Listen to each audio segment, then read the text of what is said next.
Alright, so I just wanted to make this video to kind of give you guys a rundown on the line placement and where they go for anybody installing one of the kits when you order from us. So all of these lines, all of these should be pre-assembled when you get them.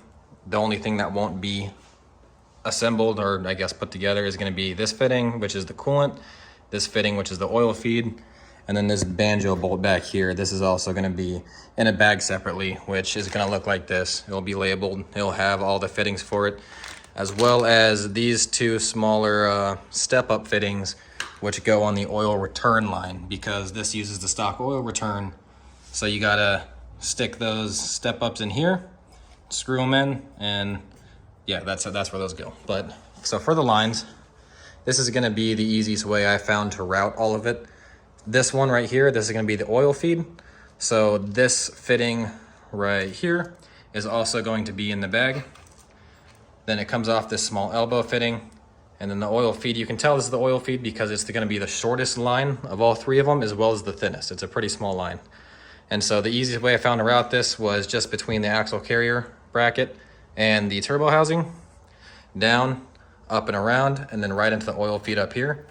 Now, like I said, these fittings in the turbo won't be installed because all these fittings will be capped off when you get the turbo to prevent any dust or any sort of dirt or debris getting into the holes and potentially causing some turbo failure down the line. But this is the way to tell that this is going to be the oil feed fitting, because this is a dual ceramic ball bearing turbo. All of the turbos we use for our kits are. So it's going to have this really tiny hole, which is going to help regulate the oil pressure. So that's how you know that this is going to be for the oil feed. I'll go ahead and get this out the way real quick.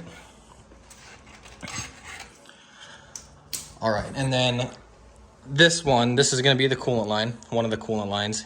So you're going to have to look at it. The one with the 90 goes on the outside of the turbo. And it's going to be plugging into this little golden fitting, which will again be in the bag. I just don't have the oil fitting one in here right now, but it's going to come in this bag. So you just got to take out the plastic cap that's going to be in this hole, put that fitting in. And now this 90 comes down, up. Now as you can see, it's a little close to some stuff right now because none of the lines are tight. They're all just barely threaded on just for this video. And so it's going to go up between the dump tube and the elbow. Then on this side, like I said, all these lines should be pre-assembled, but just for some reason, in case, I forgot to assemble one on its way out, you can see what everything looks like.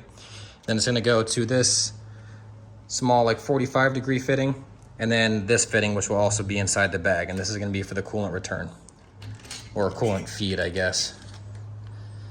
And then the last line is going to be this one down here. Like I said, this one's got the banjo bolt. This will be in the bag. And this one comes straight up. At least this is the easiest way I found to route this line. There might be an easier way. This is just after me messing with it for a little bit. So this line I ran up, and then just between the block and the elbow, and then out this side, which comes to this fitting that goes into the rubber hose or the one you cut that goes to the stock turbo. So that's where this line runs. Now, if you find a better way of routing this, just by experimenting when you're installing, let me know so I can at least update this video for everybody. But this is the way I found that was the easiest and the best. But this is how everything will come, and all the fittings should be in their own separate bags and labeled for you guys. And then all the oil lines will be, all the coolant and oil lines will be in their separate bag. So everything should be fairly easy to figure out. But if not, that's why I got this video. That's going to be under the Focus ST resources page. But also for these vacuum lines, these will be included in the box. So I also have a vacuum line diagram on the resources page. But just so you can kind of get a visual on what it looks like. This top port, you don't really have to put this in there. I only did so I didn't lose the fitting, but you just leave this port open. You close the other one. And then these right here, if you want to use them, these are their own coolant fittings on this side. This is going to be the port you run your vacuum line to.